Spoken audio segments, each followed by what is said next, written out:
네, 할렐루야, 반갑습니다. 오늘은 본문을 중심으로 지혜를 주시는 하나님에 대해서 새벽에 말씀을 듣기 원합니다. 여러분들은 지혜가 필요하신가요? 저는 학교 다닐 때 또 공부할 때 잠언서를 매일 한 장씩 읽으면 하나님이 지혜를 주신다, 그런 얘기를 낭설로 들은 것 같은데, 낭설이라는 표현이 좀 이상하지만 또 실제로 그렇게 잠언서를 매일 한 장씩 읽어서 지혜를 얻은 사람도 있습니다. 그리고 공부하는 학생들 같은 경우는 정말 너무너무 어렵다, 공부가, 내가 지혜가 필요하다 이렇게 생각을 하는 학생들이 많이 있을지 모르겠지만, 나이가 들고 그리고 또 이제 연세가 좀 많이 드셔서 은퇴하신 분들은 내가 지혜 받아서 뭐 하겠노 이렇게 생각을 하시는 분들도 계실 수 있습니다. 그런데 지혜는 꼭 공부하는 학생들에게만 필요한 게 아니라 우리 모두에게 다 필요합니다. 왜냐하면 이 세상에서 우리는 결정해야 할 일이 참 많은데, 그때마다 지혜가 있지 않으면 결정할 수가 없습니다. 오늘날은 우리가 정보의 바다라고 하는 굉장히 많은 정보가 있는 세상에서 쉽게 좋은 정보를 접할 수 있는데, 여기에 따른 문제도 많아요. 왜냐하면 어떤 정보가 내게 맞는 정보인지, 또 어떤 정보가 올바른 정보인지 구분할 수 있는 힘이 또 있어야 되거든요. 제가 참 좋아하는 R.C. 스프로울 박사라고 하는 분이 계십니다. 저희 개혁주의 신학에 또 굉장히 많은 영향을 끼치시고 계시고, 또 책도 우리 평신도들이 아주 쉽게 읽을 수 있게 깊이 있는 내용들을 잘 다루고 있는 목사님인데, 이분이 이런 얘기를 한 적이 있습니다. 돌다리도 두들겨보고 건너라 라고 하는 속담이 있대요. 미국에도 그런 속담이 있습니다. 그리고 망설이는 자는 기회를 놓친다, 이런 속담도 또 있습니다. 자, 한번 생각해 보세요. 돌다리도 두들겨보고 건너라, 그러니까 확실하게 체크하고 점검하고 확인되면 건너라, 가라, 그런 의미가 있죠. 저는 약간 그런 스타일입니다. 그런데 이 망설이는 자는 기회를 놓친다, 또 이런 말이 있어요. 그러면 여러분, 제가 여쭤볼게요. 뭘 해야 됩니까? 돌다리를 두들겨보고 가는 게, 확실하게 체크하고 가는 게 맞는 겁니까? 망설이다가 또 기회를 놓치는 게 또 있다고 하는데, 망설이면 안 되는 겁니까? 이게요, 둘 다 맞는 말이죠. 그런데 이게 중요한 게 어떤 상황에 따라 이 말이 맞느냐가 중요한 거죠. 어떤 때는 망설이지 말고 아주 단호하게 결정을 해야 될 때가 있죠. 그런 경우 있지 않습니까? 결혼할 때 똑같은 케이스죠. 내가 이 여자와 이 남자와 결혼을 해야 되느냐 말아야 되느냐, 그냥 망설이지 말고 하지 하고 후딱 결혼했다가 후회하는 사람이 있는가 하면, 또 돌다리 두고 두들겨 본다 그래가지고 그 열심히 재고 재다가 결국은 좋은 사람 놓치는 경우도 있기 때문에 그렇습니다. 우리가 이 땅을 살아갈 때 우리는 무언가 공부를 많이 하고 훌륭한 지식을 얻으면 여기서 잘 살 수 있고 남들보다 지혜로울 수 있다고 생각하지만, 사실은 교묘한 것이 공부를 많이 한다고 지혜로워지는 것은 아닙니다. 우리는 하나님의 지혜를 받아야 됩니다. 간단하게 말해서 제가 여러분들에게 한번 여쭤볼게요. 커피가 몸에 좋습니까, 나쁩니까?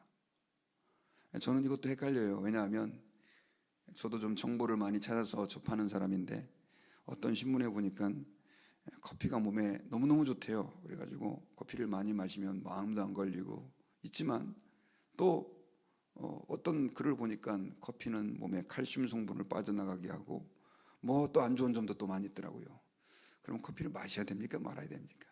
저는 요즘에 잘 모르겠다, 내가 마시고 싶은 만큼 마시자, 지금 이렇게 살아가고 있습니다. 비타민도 마찬가지고, 직장에서 내가 뭘 결정하는 것도 마찬가지입니다. 가정에서 자녀를 키우는 것도, 자녀를 엄하게 키우는 것이 옳은 건지, 아니면 자녀를 풀어주면서 키우는 게 옳은 건지, 솔직히 저는 애를 3명 키웠지만 지금도 답을 모르겠습니다. 그래서 부모님들한테 자녀는 이렇게 키워야 됩니다 얘기를 잘 못하겠어요. 우리는 지혜가 필요합니다. 어떤 지혜가 필요하냐? 하나님이 주시는 지혜가 필요한데, 솔로몬이 바로 그런 지혜를 누리고 또 받아 그거 가지고 하나님의 나라라 이스라엘 백성을 아름답게 잘 통치를 했다고 기록하고 있습니다. 오늘 본문은 하나님이 솔로몬에게 어떤 지혜를 주셨나라고 하는 내용이 기록되어 있는데, 29절에 보면 하나님이 솔로몬에게 지혜와 총명을 심히 많이 주시고 또 넓은 마음을 주시되 바다의 모래같이 하시니 라고 하는 표현을 기록하고 있어요. 여러분 들어보셨는지 모르겠지만 지혜다라고 하는 말은 호크마라고 하는 단어입니다. 제가 참 좋아하는 주석 가운데 하나가 호크마 주석인데 지혜라고 하는 뜻이죠. 이 지혜는 옳고 그름을 분별하고 할 것과 하지 말 것을 분별하는 능력이라고 합니다. 그리고 어떤 일에 대해서 솜씨가 있고 또 문제에 대해서 남다른 분별력과 통찰력을 가지고 있다는 것을 지혜다라고 말합니다. 그리고 이거는 영적으로 봤을 때 온전한 영적 상태를 가지고 있어서 하나님의 관점으로 세상을 바르게 분석할 수 있는 거죠. 성경에도 봐도 여러분, 하나님은 어떤 때 굉장히 단호하게 징계하시고 심판하시는 공의로운 하나님이지만 어떤 때는 분명히 심판해야 되는데도 불구하고 그 사람을 포용하고 용납하는 경우도 있습니다. 그래서 이게 참 어려워요, 우리 그리스도인들에게. 그래서 지혜라고 하는 것은 그 하나님의 마음을 알아 하나님의 뜻을 따라서 하나님의 판단대로 판단하는 것이다라고도 할 수 있는 것이죠. 그래서 잠언서에서는 여호와를 경외하는 것이 지혜의 근본이다라고 했는데 이 솔로몬은 그런 지혜를 하나님으로부터 선물로 받은 겁니다. 그리고 총명이다라고 하는 말은 우리 한국말에는 지혜와 총명이라는 게 클리어하게 구분이 안 가지만 이것은 태브나라고 하는 히브리어가 쓰였는데 예리한 판단력을 말합니다. 그래서 아주 어렵고 복잡하게 꼬여 있는 것들을 푸는 능력이죠. 인간관계가 서로 갈등이 생길 때, 그리고 또 내 삶에 여러 가지 많은 이렇게 직업적인 일로 인해서, 가정적인 일로 인해서 문제가 꼬여 있을 때 이걸 해결할 수 있는 능력을 태브나, 총명이라고 하는데 하나님께서는 이 총명도 솔로몬에게 주셨다는 것입니다.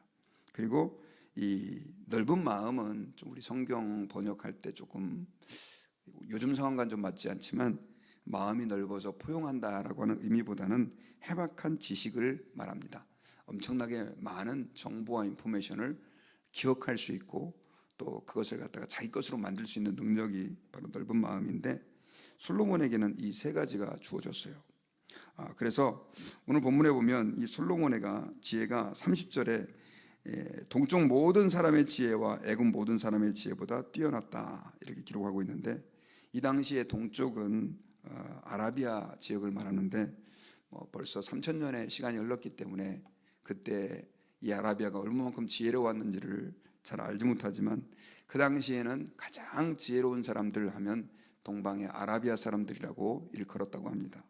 그리고 애굽 사람의 지혜보다 뛰어났다고 그러는데 이때면 언제냐면 애굽이 피라미드를 만들 때예요. 여러분 지금도 아시지만 이 피라미드는 세계의 그 7대 불가사의 가운데 하나가 됩니다. 현대 기술로도 이 피라미드를 만든다는 게 쉽지 않을 정도로 그 큰 돌을 정확한 구도에 따라 세워가지고 그 피라미드 안에서 3000년 된 씨앗이 발견됐는데 이걸 심으니 이렇게 났다고 그러잖아요. 여러분 이런 어떤 엄청난 기술, 그런데 솔로몬은 그런 애굽 사람의 지혜보다 아라비아인의 지혜보다 탁월한 지혜를 얻었다고 합니다. 여러분 하나님께서 지혜를 주실 때는 이런 지혜를 주실 수 있다는 거죠. 그리고 사람의 이름까지 31절에는 구체적으로 언급이 되는데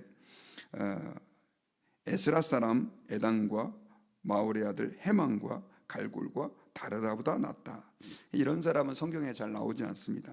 여기서 단지 에단과 헤만은 시편 88편, 시편 89편의 저자로 알려져 있는데 이것도 동명이인들이 당시에 꽤 있기 때문에 누군지는 알 수 없지만 그러나 어쨌든 그 당시에 유명한 사람, 똑똑한 사람보다 솔로몬이 훨씬 더 똑똑했다는 것이죠. 오늘날 제가 R.C. 스프롤 그러면 우리 목회자들 사이에서는 이분은 신학자로서는 거의 최고의 경지에 이른 사람 이렇게 말할 수 있는데 솔로몬은 그 당시에 가장 유명했던 이런 지식가보다도 더 탁월한 지식을 또 지혜를 가지고 있었다는 것입니다. 그래서 3000의 잠언을 썼고요. 잠언이라고 하는 것은 우리 잠언서에 나오는 것처럼 우리 삶에 도움이 되는 격언 같은 걸 말하는 것입니다. 그리고 노래를 지었는데 1005편이나 됐는데 실제로 우리가 성경에서 솔로몬의 노래가 별로 남아있지 않습니다. 그리고 잠언도 약 3분의 1 정도만 현재 남아있으니 얼마만큼 많은 잠언과 노래를 그가 지었는지를 알 수 있습니다. 뿐만이 아니에요. 솔로몬이 받은 지혜는요, 여기 보면은 33절에 초목에 대해서 말하고 레바논의 백향목에서부터 담에 나는 우슬초까지, 요즘으로 말하면 식물학을 전공을 한 겁니다. 그래서 식물학을 종류별로 분류를 해가지고, 사실 이렇게 하는 이유가 아마 우리 옛날에도 그런 게 많이 있었는데, 사람들이 독초를 먹어서 또 병에 걸리는 경우도 있고 죽기도 하고, 또 어떤 것이 몸에 좋고, 아마 이런 여러 가지 분류들을 다 했던 것 같아요. 그리고 이 동물학, 동물들도 짐승과 새와 기어다니는 것과 물고기까지 아마 해박한 지식을 가지고 있었던 것 같습니다. 정확하게 그가 남긴 지식이 어느 정도인지는 알 수 없지만, 이 정도로 솔로몬의 이 지혜가 유명해서 34절에 보면 사람들이 솔로몬의 지혜를 들으러 왔으니 이는 그의 지혜의 소문을 들은 천하 모든 왕들이 보낸 자들이다. 온 세상에서 왕들이 보내서 솔로몬으로부터 지혜를 들었다. 그래서 이거는 뭐 어떤 분들의 그냥 주장이긴 하지만, 사실 불교와 이 하나님을 믿는 기독교 사이에 유사한 점이 상당히 많이 있어요. 그런데 어떤 학자들은 그 당시 인도에서도 이 솔로몬에게 지혜를 배우러 온 사람이 있었고, 그래서 하나님 사상이 인도에까지 전파됐고 그것이 불교에 영향을 주지 않았을까라고 조심스럽게 추정하는 사람들도 있습니다. 어쨌든 나중에 보면 이제 스바야 왕이 와서 솔로몬에게 엄청나게 많은 재물을 드리고 그의 지혜를 배우고 감탄하는 내용도 성경에 기록되어 있는데, 이 솔로몬의 지혜는 전무후무할 정도로 하나님께서 부어주셔서 그런 지혜로운 사람이 되었습니다. 우리가 이 사실에서 깨달을 수 있는 것은, 성경은요, 솔로몬은 참 똑똑했다더라, 그래서 그가 이렇게 누구보다 뛰어나고 저렇게 누구보다 뛰어나고 이런 관점에서 말하지 않아요. 그 지혜를 하나님이 주셨다라고 하는 관점에서 성경은 쓰여 있습니다. 하나님께서는 솔로몬에게 판단하는 능력, 판결을 잘하는 능력, 사람을 잘 세울 수 있는 그런 인사 능력, 외교 능력, 또 재정적인 풍부함, 강력한 국가, 그리고 지혜를 주셔서, 판단력을 주셔서 말 그대로 왕으로서 부족함 없이 그의 일을 감당할 수 있게 하시고 수많은 사람 위에 뛰어날 수 있는 그런 능력을 베풀어 주셨다는 사실을 기억해야 합니다. 이 말은 우리에게 무엇을 말씀해 주고 있느냐? 오늘날 우리가 이 세상을 살아갈 때, 제가 서두에 얘기했지만 우리는 무언가 판단하고 결정해야 할 일들이 너무 많습니다. 저는 지금 이 세상에 존재하는 그 경제학이라든가, 그 다음 또 의학이라든가, 또 신학이라든가, 그것의 가치를 인정합니다. 하지만 여러분 그거 아시죠? 경제학을 공부했다 그래가지고 부자 되는 거 아니고, 그 다음에 의학 공부를 많이 했다고 무조건 병을 잘 고치는 게 아닙니다. 신학 공부를 많이 했다 그래가지고 목회를 잘할 수 있는 것도 아니에요. 이건 다른 개념이에요. 하나님의 지혜가 필요한 것입니다. 우리가 하나님 앞에서, 그래서 하나님을 우리가 바라고 구할 때, 하나님, 지혜의 근원 되신 하나님, 제게 지혜를 주십시오. 자녀를 가르치고 자녀를 기르고, 직장에서 내가 선한 결정과 판단력을 내리고, 또 가정에서 남편과 아내와의 관계에서, 또 교회를 섬기는 일에, 모든 영역에서 우리는 하나님의 지혜가 필요하다는 것을 기억해야 합니다. 특별히 저를 위해서 기도해 주실 때 성령 충만을 위해서도 기도하지만 지혜로운 목회자가 될 수 있도록 기도해 주세요. 하나님이 지혜를 안 주면 어떻게 설교를 할 수 있겠습니까, 여러분?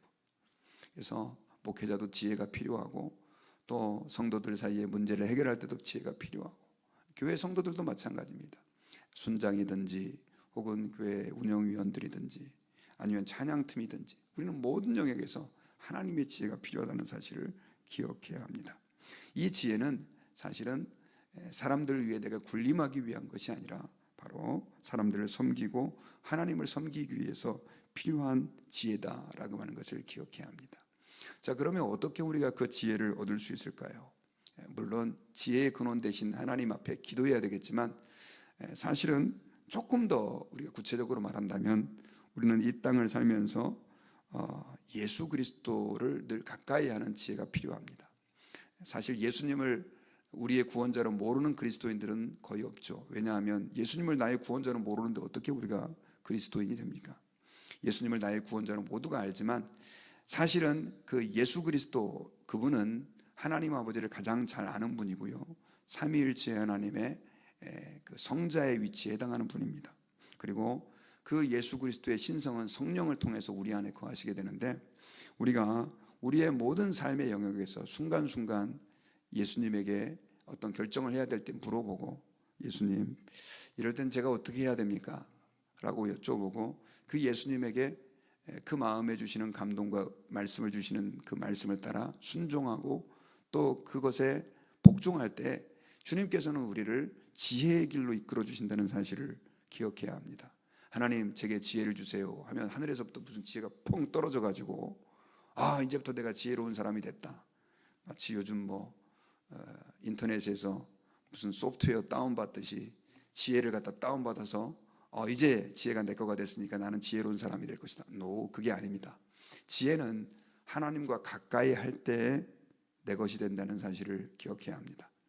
내가 하나님을 늘 가까이 하고 말씀을 가까이 하고 또 하나님께 기도하는 그 과정을 통해서 주님은 우리를 올바르게 판단하게 하실 것이고, 하나님, 온 지혜의 근원 되시는 그 하나님이 나와 가까이 할 때 우리는 지혜로운 사람이 될 수 있는 거죠.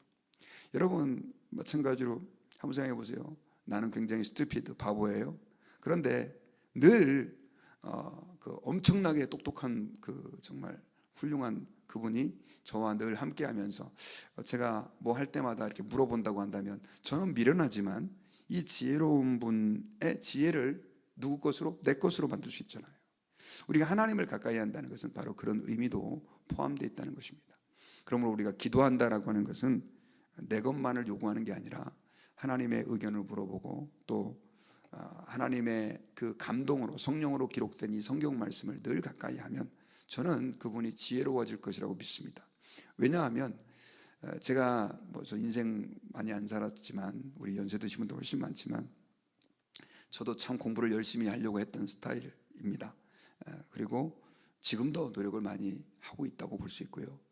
그렇게 하는데 결국 참 지혜는 우리가 세상의 지식을 얼마만큼 많이 하느냐에 달려 있지 않습니다.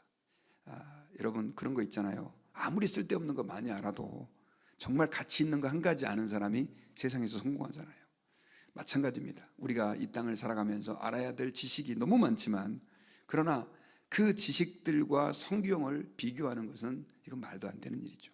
가장 지혜 중에 지혜서요, 지식 중에 지식이 바로 하나님을 아는 지식이고 성경임을 기억하시고, 저와 여러분들이 늘 성경을 읽고 또 묵상하고 가까이 하고 그 성경 안에서 주님의 지혜를 받아 누리는 축복이 있기를 주의 이름으로 축원합니다. 저는 말씀의 결론을 맺겠습니다. 하나님이 오늘 본문에서 솔로몬에게 얼만큼 지혜를 주셨는지 기록되어 있습니다. 정말 상상할 수 없는 지혜를 하나님이 주셨어요. 그런데 그 하나님이 솔로몬에게 주신 지혜는요, 하나님의 지혜에 비하면 세 발의 피입니다. 세 발의 피. 아무것도 아니죠. 하나님께서는 이 아주 작은 그 지혜 부분을 솔로몬에게 주셨음에도 불구하고 그는 모든 사람보다 뛰어났고 수많은 잠언을 말하고 노래를 지었고 식물학, 동물학, 조류학, 또 어학, 물고기에 대한 부분까지 그렇게 탁월한 업적을 남길 수 있었는데, 저와 여러분들이 그 하나님의 지혜를 받을 수 있다고 한다면 이 땅에서 방황 많이 안 하고 하나님의 그 아름다운 뜻을 이루어드리고 세상 사람들에게 존중받고 하나님의 영광을 드러내고 선포할 수 있는 아름다운 사람들로 쓰임받게 될 줄 믿습니다. 저는 오늘 말씀을 듣는 저와 여러분들이 그 지혜, 그 하나님의 지혜를 받을 수 있기를 주님의 이름으로 축복합니다. 같이 기도하겠습니다.